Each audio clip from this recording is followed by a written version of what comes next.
مكمله معاكم برضو في فيديوهات الفطير. عملت قبل كده فيديو معاكم الفطير الكيلو الدقيق عملناه فطيرتين. النهارده هنعمله 6 فطاير. الفطير من الاكلات الحلوه قوي المستحبه اكلها في الشتاء وغير الشتاء، بس هو عقده ناس كتير. صدقوني هو مش صعب ولا حاجه، هو بس عايز ممارسه مره على مره هتطلعيه احلى من كده. وانا هفضل وراكم لحد ان شاء الله ما تبقوا اساتذه في الفطير.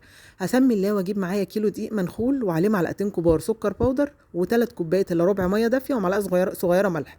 هو كيلو الدقيق بيختلف في يعني الدقيق بيبتدي من كوبايتين ونص لحد 3 كوبايات وربع ميه، بس انا النوع اللي انا بستعمله بحط 3 كوبايات الا ربع. انت حطي برده بالتدريج. عجنت العجينه 5 دقائق، بوريكم بعد ال5 دقائق بيبقى فيها مطه كده.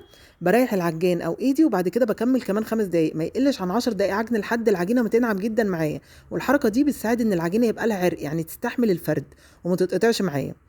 حطيت في الاخر خالص معلقه زيت وانا بعجن عشان العجينه تبقى ناعمه، وحطيتها كده في بوله وسبتها ترتاح ربع ساعه. هي ما فيهاش ولا بيكنج باودر ولا خميره ولا اي حاجه، بس لازم العجينه ترتاح من العجن. بعد كده قطعتها 12 كوره. انا قطعتها 12 كوره عشان انا النهارده هعمل معاكم كيلو ان شاء الله 6 فطاير. حطيتها في صينيه مدهونه زيت وقفلتها، ومهم قوي فوق الوش زيت. شايفين ما شاء الله العجينه ناعمه جدا ازاي؟ لازم عجينه الفطير تكون ناعمه جدا.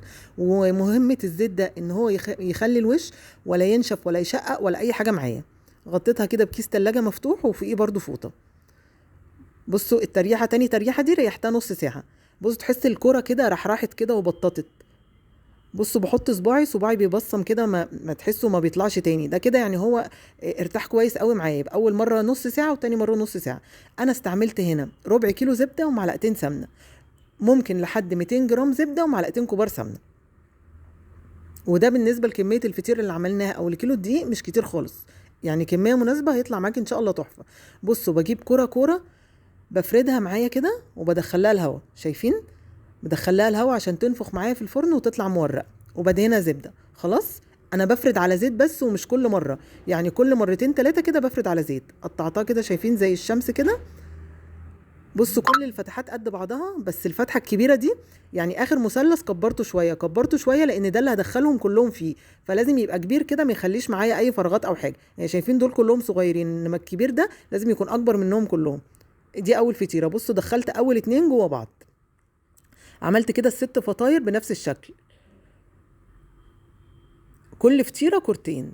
التريحه بقى اللي هي التالتة دي، اللي هي بعد ما ورقناها، اللي هي بعد ما حطينا فيها الزبده دي، ريحوها على قد ما تقدروا ساعه ساعتين. يعني اللي هي دي سبب نجاح الفطير. انا بسيبها مش اقل من ساعه ونص، وممكن اكتر كمان، يعني بنساها خالص.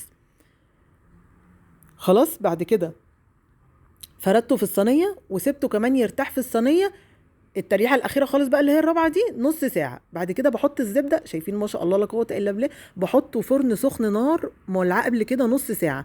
بحطه على الصاجه بيقعد 10 دقائق بالظبط، وبعدين تحت الشوايه. من علامات نجاح الفطير ان هو ينفخ معاكي في الفرن. شايفين؟ ولا الظهر اتحرق ولا نشفت ولا حصل لها اي حاجه، برغم ان الفطيره دي تعتبر رفيعه مش سميكه زي التانية. وهوريكم برضو وانا بقطعها الفطيره مورقه وملحمه وكلها رقات وتحفه.